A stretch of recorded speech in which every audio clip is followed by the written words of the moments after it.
O mito nazista, seguido de O espírito do nacional-socialismo e o seu destino, de Philippe Lecourt-Labarthe e Jean-Luc Nancy. Prefácio.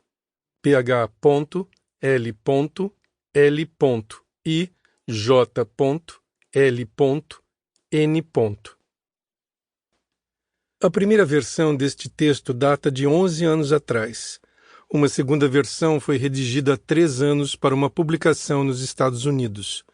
O texto foi parcialmente revisto e modificado para a publicação nas Éditions de Lube.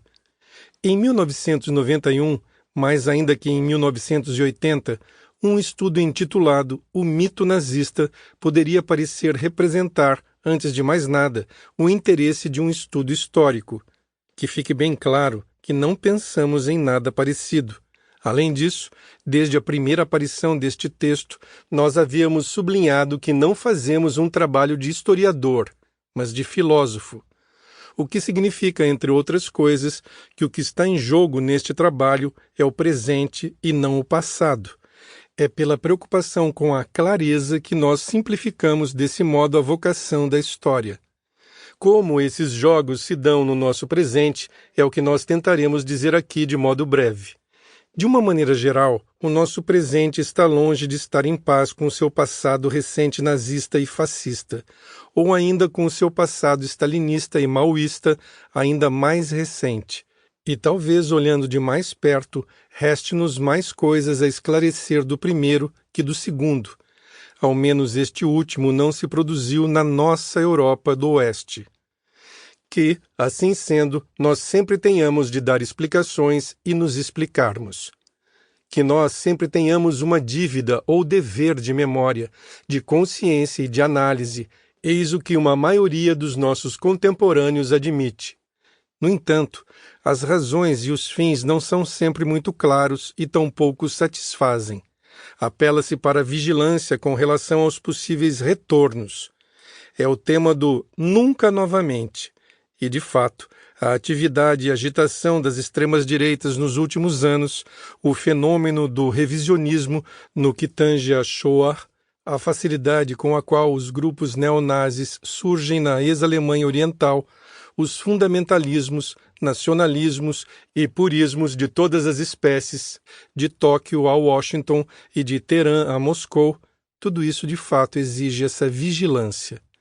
No entanto, a prudência reza que essa vigilância se desdobre em uma outra, que seria vigilante diante daquilo que não deriva do retorno ou daquilo que não se deixa pensar tão facilmente como reação.